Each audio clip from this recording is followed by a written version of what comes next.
বাংলাদেশের অর্থনীতির মূল চালিকা শক্তির রেমিটেন্স, আর এই শক্তির যোগান দেন প্রবাসীরা। নানা কারণে সেই প্রবাসীদের ভিসা দেয়া বন্ধ করে দেয় অনেক দেশ। তেমনি বাংলাদেশিদের জন্য ভিসা দেয়া বন্ধ করে দিয়েছিল কুয়েতও।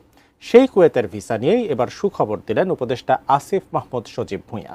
বিস্তারিত শিহাব ইসলামের ডেস্ক রিপোর্টে। প্রতিটি দেশের মধ্যে সম্পর্ক থাকলেও অন্য দেশে যেতে হলে সরকারি অনুমতির প্রয়োজন হয়, যেটি হচ্ছে ভিসা। ভিসা থাকলে যে কেউ এক দেশ থেকে অন্য দেশে যেতে পারেন। বাংলাদেশিদের জন্য কুয়েত একটি জনপ্রিয় গন্তব্য, যেখানে অনেক বাংলাদেশি কাজ কিংবা ভ্রমণের উদ্দেশ্যে যেতে চান।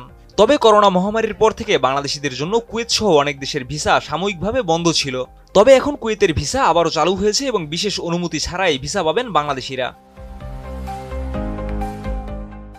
বাংলাদেশি কর্মীদের জন্য কুয়েতের ভিসা প্রাপ্তি এখন আরও সহজ হয়েছে।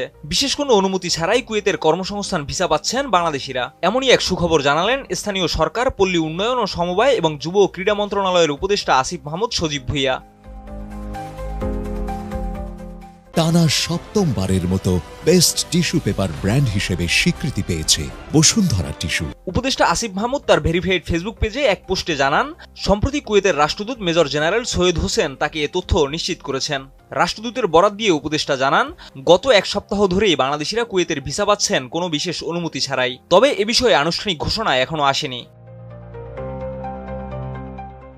তিনি আরও বলেন, ভিসা নিয়ে যেন কেউ প্রতারণার শিকার না হয় সে বিষয়ে কঠোরভাবে সতর্ক করেছেন রাষ্ট্রদূত।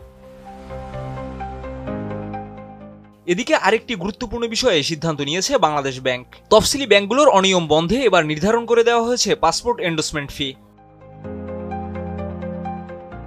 উপদেষ্টা আসিফ মাহমুদ সজীব ভুঁইয়া তার আরেকটি ফেসবুক পোস্টে জানান, অনেক ব্যাংক বৈদেশিক মুদ্রা বিক্রির সময় বিভিন্ন হারে অতিরিক্ত সার্ভিস চার্জ ও কমিশন নিচ্ছে, যা গ্রাহকদের নিরুৎসাহিত করছে বৈধ পথে মুদ্রা কিনতে। তাই বাংলাদেশ ব্যাংক প্রথমবারের মতো পাসপোর্ট এন্ডোর্সমেন্ট ফি নির্ধারণ করেছে সর্বোচ্চ 300 টাকা। এই নির্ধারিত ফির বাইরে অতিরিক্ত অর্থ আদায় করা যাবে না বলে নির্দেশনা দেওয়া হয়েছে, যা বিদেশগামী কর্মীদের জন্য স্বস্তির বার্তা নিয়ে এসেছে বলে মনে করছেন সংশ্লিষ্টরা। শিহাব ইসলাম, এটিএন।